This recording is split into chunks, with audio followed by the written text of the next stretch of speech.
Good morning.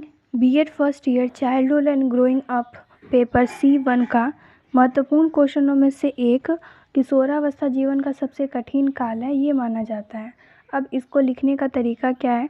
सबसे पहले हम रूपरेखा लिखेंगे, जिसमें कि हम जितने भी पॉइंट लिखने वाले हैं उसको हाईलाइट करेंगे। जैसे कि हम लिखने वाले अर्थ, उसके बाद परिभाषा, फिर किशोरावस्था जीवन का सबसे कठिन काल है, फिर लास्ट में निष्कर्ष के साथ हम ख़त्म करेंगे। किशोरावस्था की अगर मीनिंग की बात करें तो किशोरावस्था शब्द अंग्रेजी भाषा के एडोलसेंस शब्द का हिंदी रूपांतरण है। यह शब्द की उत्पत्ति लैटिन भाषा के एडोलसेंडरी से हुआ है, जिसका अर्थ है प्रजनन क्षमता एवं परिपक्वता की ओर बढ़ना, जिनमें बालक पूर्ण रूप से परिपक्व हो जाता है और वह सभी प्रकार के मूर्त व अमूर्त चिंतन करने लगता है। मूर्त और अमूर्त चिंतन क्या होता है? मूर्त चिंतन वो होता है जैसे कि हम किसी चीज़ को देख करके हम चिंतन करते हैं, सोचते हैं उसके बारे में, तो वो होता है मूर्त चिंतन। अमूर्त चिंतन क्या होता है? जिसको कि हम देख नहीं सकते हैं, लेकिन हम इमेजिन कर सकते हैं कि हाँ ये ऐसा हो सकता है, वैसा हो सकता है, तो हम उसको अमूर्त चिंतन कहते हैं। तो अब आगे है, यह अवस्था 12 से 21 वर्ष के बच्चों में होती है। ये थोड़ा अंतर हो सकता है, 18 तक जा सकता है, मतलब ये थोड़ा वेरिएशन होता है इसमें एज में। और इसे वसंत काल भी कहते हैं। वसंत काल अब क्यों कहते हैं? क्योंकि इसमें काफ़ी ज़्यादा वेरिएशन होते हैं, मतलब बच्चे में काफ़ी ज़्यादा बदलाव आते हैं, चेंज आते हैं, मानसिक तौर पे, शारीरिक तौर पे काफ़ी ज़्यादा बदलाव आते हैं, इसी वजह से बसंत काल कहते हैं। ठीक है। विद्वानों ने 13 से 21 वर्ष की अवस्था को किशोरावस्था माना है। मनोवैज्ञानिक के अनुसार किशोरावस्था से प्रारंभ होती है और परिपक्वता पर समाप्त होती है। मनोवैज्ञानिक का मानना है कि केवल 13 वर्ष का हो जाना ही किशोरावस्था के लिए पर्याप्त नहीं है, अपितु उसके लिए बालक बालिकाओं के भीतर पर्याप्त रूप से शारीरिक और मानसिक रूप से परिवर्तन होना अनिवार्य है, क्योंकि सेक्सुअल परिवर्तन या उनमें उत्पन्न होने वाले मानसिक, सामाजिक और संवेदनात्मक परिवर्तन किशोरावस्था की परिपक्वता को प्रभावित करती है। परिवर्तन की इस अवस्था में माता-पिता, शिक्षक, अभिभावक तथा अन्य लोग जो बालकों के कल्याण में रुचि रखते हैं और परिवार, समाज व राष्ट्र की प्रगति चाहते हैं, उन्हें किशोरावस्था के विकास पर विशेष रूप से ध्यान देना चाहिए, क्योंकि किशोर ही वर्तमान की शक्ति और भविष्य की आशा है। अब हम आगे बात करते हैं किशोरावस्था की विशेषता के बारे में। उसमें क्या क्या चेंजेस आते हैं? तो उसमें काफ़ी ज़्यादा शारीरिक चेंज आते हैं, शारीरिक परिवर्तन होते हैं, मतलब जो भी प्रजनन क्षमता वाले अंग होते हैं उसमें विकसित होते हैं। फिर क्या होते हैं कि काम शक्ति में परिपक्वता, मतलब काम करने का जो एबिलिटी है वो उसमें काफ़ी चेंज आ जाते हैं, वो अच्छे ढंग से करने लगते हैं ज़्यादा पहले मुकाबले में। मानसिक विकास, इसमें सोचने समझने और की शक्ति का विकास होता है, मतलब जो थॉट काफ़ी ज़्यादा अच्छे सोच सकते हैं। स्वतंत्र और विद्रोह की भावना, इस समय ऐसा मतलब होता है कि लोग मतलब माता पिता ज़्यादा रोक टोक जो करते हैं वो उससे दूर रहना चाहते हैं, वो स्वतंत्र जीना चाहते हैं, वो अपने मन का करना चाहते हैं। इसके कारण अगर उन्हें कोई माता पिता रोकता है या कोई अभिभावक रोकते हैं तो वो उनमें विरोध की भावना उनको वो नहीं मानते हैं।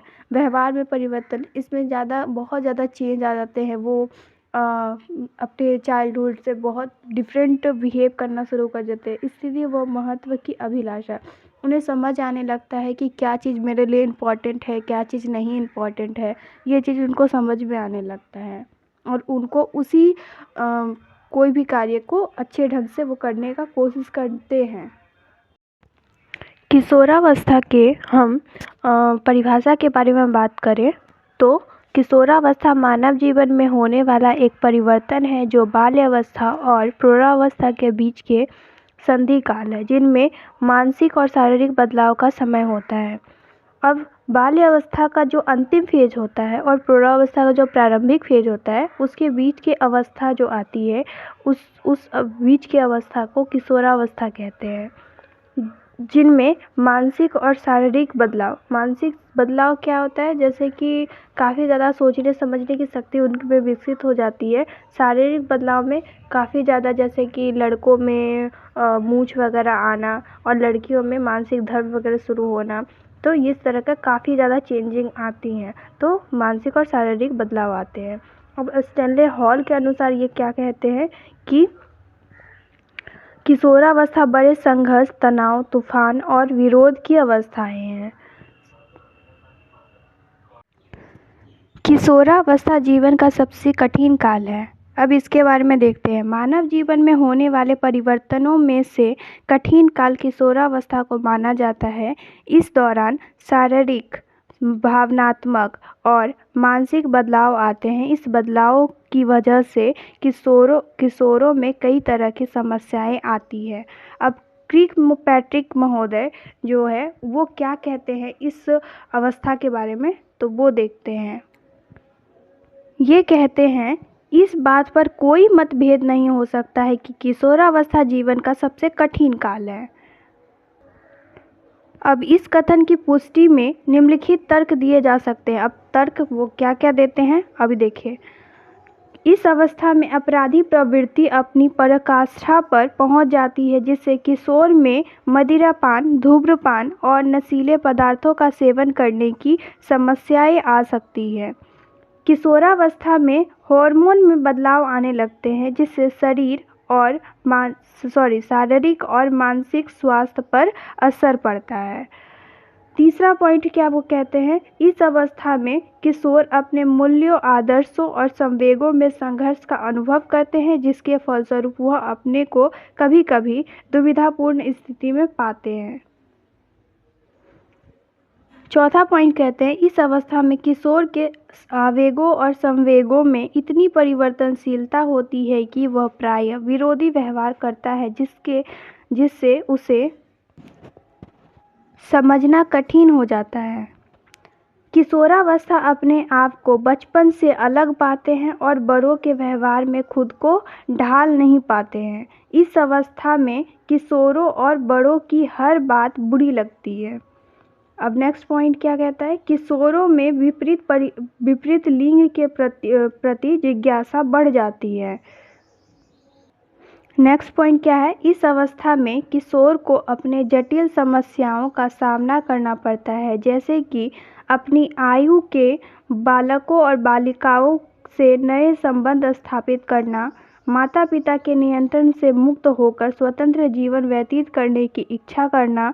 किशोरों में बेचैनी और निराशा आ जाती है। नेक्स्ट पॉइंट क्या है, शारीरिक विकास इतनी तीव्र गति से होती है कि उनमें क्रोध, घृणा, चिड़चिड़ापन, उदासीनता आदि दुर्गुण उत्पन्न हो जाते हैं।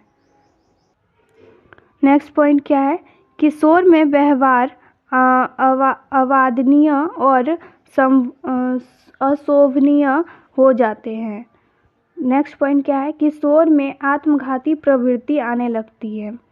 नेक्स्ट पॉइंट, किशोरों में अपराधी प्रवृत्ति पनपने लगती है। इस अवस्था में आत्मनियंत्रण में कठिनाई आ जाती है।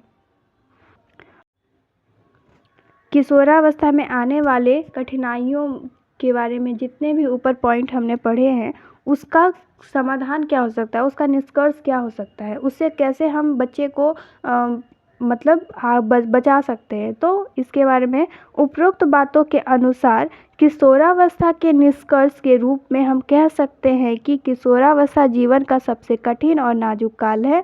इस अवस्था में बालक का झुकाव जिस ओर हो जाता है, उस दिशा में वह जीवन में आगे बढ़ने लगता है। माता पिता और शिक्षकों को किशोरों का सही मार्गदर्शन करना चाहिए, किशोरों को गलत संगत से बचाना चाहिए, किशोरों को अपने लक्ष्य पर ध्यान देना लगाना चाहिए, किशोरों को अपने लिए उपरोक्त व्यवसाय चुनने में मदद करनी चाहिए। अतः बालकों के भावी भव्य और उत्कृष्ट जीवन के निर्माण में इस अवस्था में अपने ध्यान को एक क्षण के लिए भी विचलित न करके अध्यापकों और अभिभावकों को उसकी शिक्षा की ओर ध्यान देना चाहिए।